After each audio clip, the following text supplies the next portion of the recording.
ये कहानी एक पिज्जा डिलीवरी बॉय के साथ हुई एक सच्ची घटना पर आधारित है। ये घटना जॉन के साथ तब हुई जब वो अपने कॉलेज के दिनों में एक छोटी सी पिज्जा शॉप में पार्ट टाइम जॉब करता था।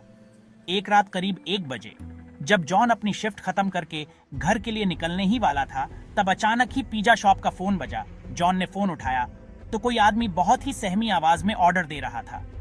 पहले तो जॉन ने ऑर्डर लेने से मना करने का सोचा, क्योंकि पिज्जा शॉप का क्लोजिंग टाइम ऑलरेडी हो चुका था। मगर जब उस आदमी ने 4 लार्ज साइज पिज्जा ऑर्डर किए तो जॉन ने ऑर्डर ले लिया, क्योंकि अक्सर बड़े ऑर्डर पर एक अच्छी कैसी टिप भी मिलती थी और जॉन को पैसों की जरूरत भी थी। जॉन जल्द से जल्द पिज्जा लेकर डिलीवरी करने निकल पड़ा।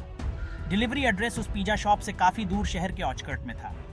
देर रात हो चुकी थी और वो रास्ता भी काफी सुनसान था। सड़क कच्ची थी और उसके दोनों तरफ बहुत सारे जंगली पेड़ पौधे थे। रास्ते में कोई स्ट्रीट लाइट भी नहीं जल रही थी, जिसकी वजह से वहां अंधेरा ही अंधेरा था। कुछ और देर की ड्राइविंग के बाद जॉन उस एड्रेस पर पहुंच गया। वो एक बहुत ही पुराने दिखने वाले अजीब से घर के सामने खड़ा था।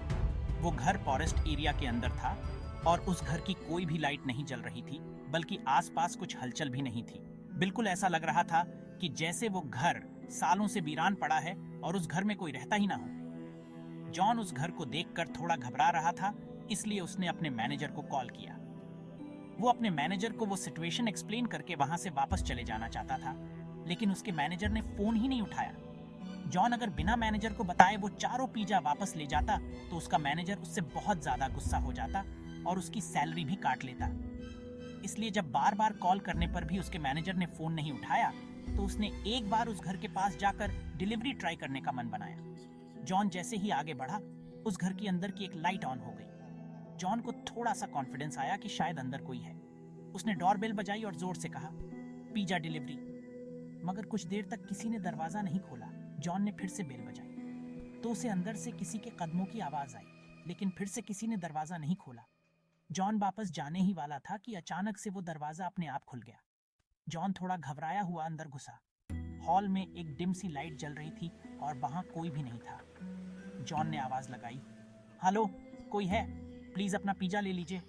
तभी जॉन ने देखा कि हॉल में पड़े सोफे के नीचे एक काली बिल्ली निकलकर एक रूम की तरफ भागी। जैसे ही वो बिल्ली उस रूम में घुसी, उस रूम की लाइट और टीवी ऑन हो गया। साथ ही छोटे बच्चों की शैतानी करने की और हंसने की आवाज भी आने लगी। जॉन को लगा कि कोई शायद उसके साथ किसी किस्म का मजाक कर रहा है।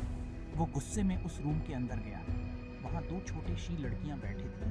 वो दोनों वहाँ बेड पर बैठे बैठे जॉन को अजीब तरीके से घूरे जा रही थी। जॉन उनसे कहने लगा कि वो कब से डोरबेल बजा रहा है और वो लोग हैं कि दरवाज़ा ही नहीं खोल रहे। जॉन उन पर गुस्सा कर रहा था, लेकिन वो दोनों फिर भी वहीं बैठी बिना कुछ बोले बस जॉन को घूरे जा रही थी। जॉन ने फिर कहा, मैं पिज्जा देने आया हूँ। तुम्हारे घर में कोई बड़ा है जिससे मैं पेमेंट ले सकूँ?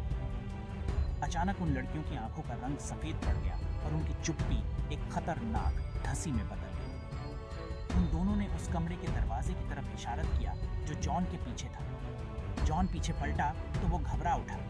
उसके हाथ से चारों पिज्जा के डब्बे नीचे गिर पड़े, क्योंकि उसके ठीक सामने एक भयानक औरत का साया खड़ा था। ये सब देखकर जॉन डर के मारे कांपने लगा। वो जैसे तैसे अपनी बाइक की तरफ भागा और वहां से निकल गया। उस औरत का साया और वो 2 लड़कियां उस घर के दरवाजे पर खड़े हुए उसे जाते देख रहे थे। जॉन अभी कुछ ही दूर पहुंचा था कि उसे फील हुआ कि उसकी बाइक खराब हो रही है।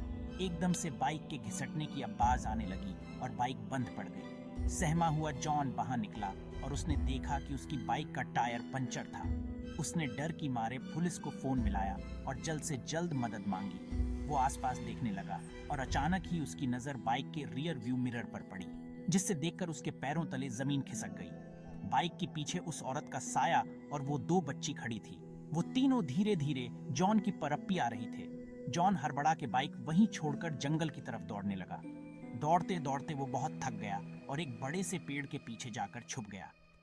वो बस अपनी जान के लिए दुआएं मांगने लगा कि कुछ ही देर में उसे दूर से पुलिस सायरन की आवाज आई और उसने अपनी बची हुई हिम्मत लगाकर अपनी बाइक के पास वापस दौड़ना शुरू कर दिया। वो वापस अपनी बाइक तक पहुंचा तो उसने देखा कि पुलिस उसकी बाइक की इन्वेस्टिगेशन कर रही थी। उसने पुलिस को सब कुछ बताया और उन्हें उस घर तक ले गया। पुलिस ने उस घर के अंदर जाकर जांच पड़ताल की, लेकिन उन्हें एक जंगली बिल्ली के अलावा उस घर में कोई नहीं मिला। अगली सुबह जॉन को यह पता चला कि वो घर पिछले 3 सालों से खाली पड़ा है, और तो और 3 साल पहले उस घर में एक औरत और उसकी 2 छोटी बेटियां रहती थी, जिनका एक रोज अचानक मर्डर हो गया था। ये जानकर जॉन के होश उड़ गए। उसे समझ आ गया कि उस दिन जिन लोगों को उसने देखा था वो उस औरत और उसकी छोटी बच्चियों की आत्मा ही थी, जो शायद आज भी उस घर में कैद है। मगर उसे कभी ये समझ नहीं आया कि वो फोन आखिर किसने किया था। इस हादसे के बाद जॉन ने पिज्जा डिलीवरी की नौकरी छोड़ दी, लेकिन वो जब भी वो हादसा याद करता है तो बुरी तरह काम उठता है। मिलते हैं फिर अगले वीडियो में। दोस्तों, बहुत बहुत धन्यवाद। अगर आपको यह वीडियो पसंद आई है तो इसको लाइक और सब्सक्राइब करें हमारे चैनल देसी टॉक्सिक को।